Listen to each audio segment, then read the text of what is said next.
is नियति Gupta from Gupta classes. Students, आज की वीडियो में हम लोग एक अलग टॉपिक पढ़ेंगे, दैट इज स्क्वायर रूट।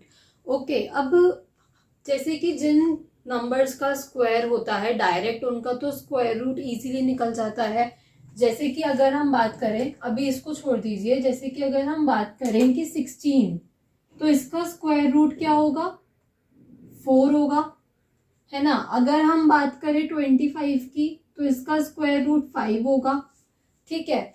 जैसे कि अगर हम 225 की बात करें तो इसका 15 होगा, राइट। बट जिसका एक परफेक्ट स्क्वायर नहीं है किसी का भी, ठीक है, तो उसका हम स्क्वायर रूट कैसे निकालेंगे, बेसिकली हम इस वीडियो में ये सीखेंगे। जैसे कि 529, इसका कोई भी एक पर्टिकुलर स्क्वायर रूट नहीं है, हमने ऐसे लर्न नहीं कर रखा, ठीक है। अगर हमें लर्न नहीं है बड़ी बड़ी डिजिट्स का, ऑब्वियसली हम भी एक लिमिट तक ही याद कर सकते हैं कि या तो 20 तक स्क्वायर्स याद कर लिए या 30 तक स्क्वायर्स याद कर लिए। ओके, तो जिसका हमें याद नहीं है उसका निकालने के लिए एक चीज होती है डिवीजन मेथड, जिसे हम बेसिकली कहते हैं, ठीक है। तो इसमें क्या होता है, पहले होती है पेयरिंग। हम पेयरिंग करेंगे, और पेयरिंग किस साइड से होती है? राइट साइड से होती है।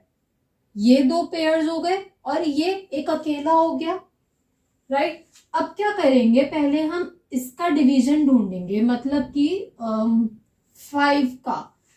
और ये ना हम इसको कैसे करते हैं, स्क्वायर में ही करते हैं। जैसे कि ये किससे डिवाइड होगा, देखा जाए तो 2 के स्क्वायर से बड़ा है ये नंबर और 3 के स्क्वायर से छोटा है ये नंबर, तो 2 लेंगे।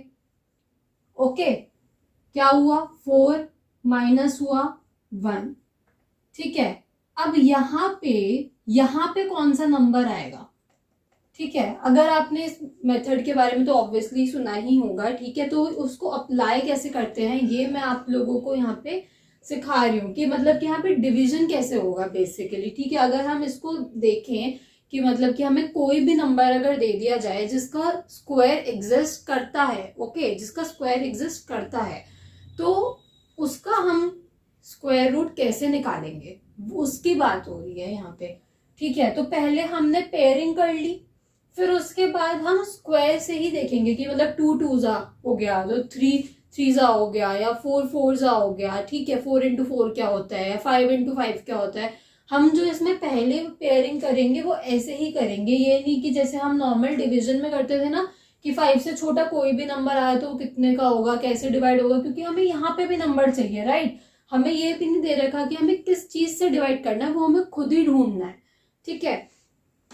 तो यहाँ पे 1 आ गया। अब यहाँ पे क्या चीज आएगी, ये जो हमारा क्वेश्चन आया है ये डबल होगा, मतलब कि इंटू 2, दैट इज 4, ओके, 4। और ये हमारा पूरा पेयर है, तो यहाँ से पहले सिर्फ कोई एक डिजिट नीचे नहीं आएगी, ये पूरा का पूरा पेयर ही नीचे आएगा, ठीक है। पूरा पेयर नीचे आ गया। नाउ अब यहाँ पे हमें नंबर चाहिए और यहाँ पे हमें नंबर चाहिए। अगेन हम क्या करेंगे कि अगर हम यहाँ पे 1 लेंगे तो यहाँ पे भी 1, लाइक 41 into 1, ओके। यहाँ पे 2 लेंगे तो यहाँ पे भी 2, लाइक 42 into 2। बट अगर हमें एक नॉर्मल अपना माइंड लगा के कि हम यहाँ पे कौन सी डिजिट ले सकते हैं, अब हर एक डिजिट से मल्टीप्लाई करके देखेंगे, वो भी बड़े नंबर की, तो हमें टाइम लगेगा, राइट। तो अब हम क्या करते हैं, जैसे कि यहाँ पे 9 है, तो लास्ट डिजिट पे 9 कब बनेगा, जब हम 3 into 3 करेंगे, ठीक है। तो 3 into 3 करके देखो, 43 into 3 129, ठीक है। तो 129 और यहाँ पे भी 3, यहाँ पे भी 3। तो देखा जाए तो इस 529 का स्क्वायर रूट क्या है, 29 है, सॉरी 23 है, ओके। नाउ अब सेकेंड पार्ट पे, इसमें भी हम सेम करेंगे। पहले हमें इसमें पेयरिंग करनी है, ठीक है। तो 4096, देन हम पेयरिंग करेंगे इस साइड से, राइट हैंड साइड से हम पेयरिंग करना इसमें स्टार्ट करते हैं। तो ये 2 पेयर्स बन गए, ये 2 पेयर्स बन गए। अब दोबारा से हमें कैसे देखना है, इसे स्क्वायर की टर्म्स में ही देखना है। तो अगर हम इसको स्क्वायर की टर्म्स में देखेंगे तो ये 6 के स्क्वायर से बड़ा है और 7 के स्क्वायर से छोटा है। 6 का स्क्वायर तो 36 होता है, राइट, और 7 का स्क्वायर 49 होता है, तो ये बीच का नंबर है। तो हम क्या लेंगे, 6 स्क्वायर लेंगे।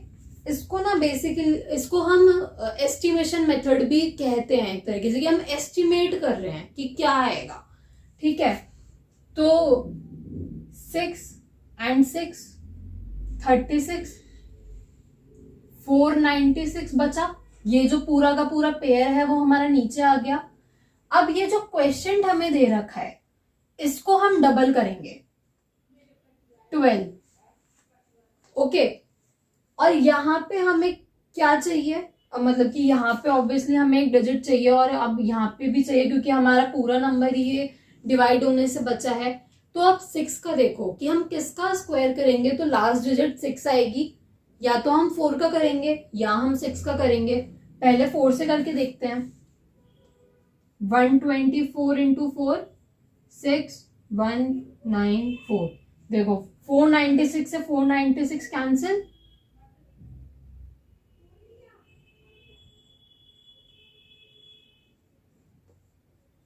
ओके।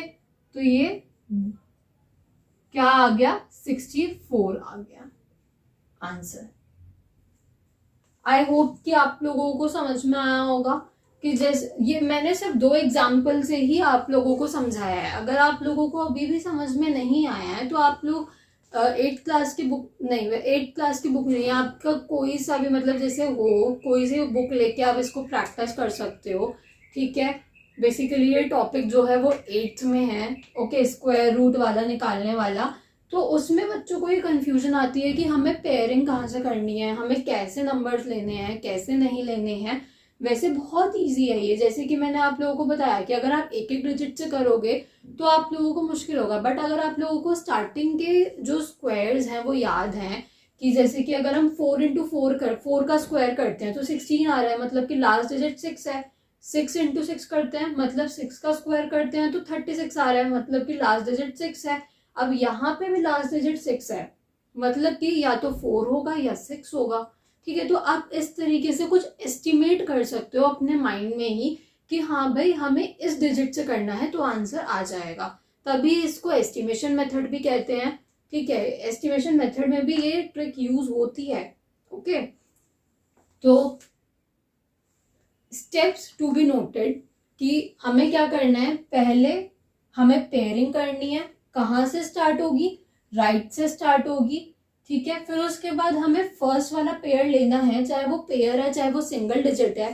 तो यहाँ पे हम क्या करेंगे, पहले हमने देखा कि किस किस के बीच में आ रहा है, तो छोटी वाली डिजिट को हम प्रेफर करेंगे, राइट, क्योंकि हम 9 को तो यहाँ पे कट नहीं कर सकते, तो हमने छोटी वाली डिजिट को प्रेफर करा। देन माइनस करके 1 बचा। अगेन उसके बाद क्या करेंगे, पूरा का पूरा पेयर हम लोग नीचे उतारेंगे, सिर्फ एक डिजिट नहीं पूरा पेयर नीचे आएगा।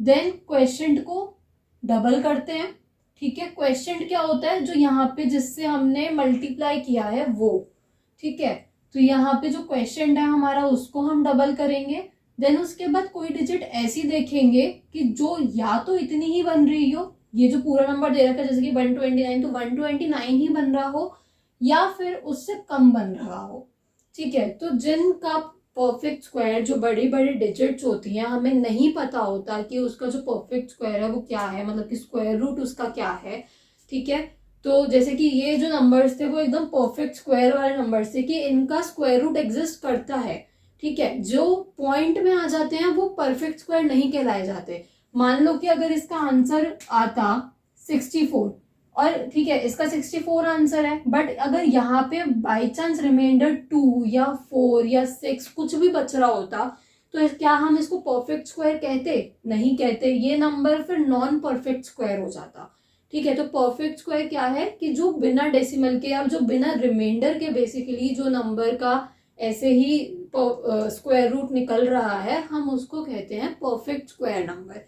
तो ये दोनों तो जैसे परफेक्ट स्क्वायर नंबर थे, ठीक है, इनका हमने डायरेक्ट स्क्वायर रूट निकाल लिया है। तो बड़े डिजिट्स में हम लोग एस्टिमेट मेथड का यूज करते हैं और इसको हम बिना इसके भी कर सकते हैं डायरेक्टली, ओके, जैसे कि पेयरिंग करके। ओके, तो अगर आप लोगों को कोई भी डाउट हो तो आप लोग कमेंट कर सकते हैं।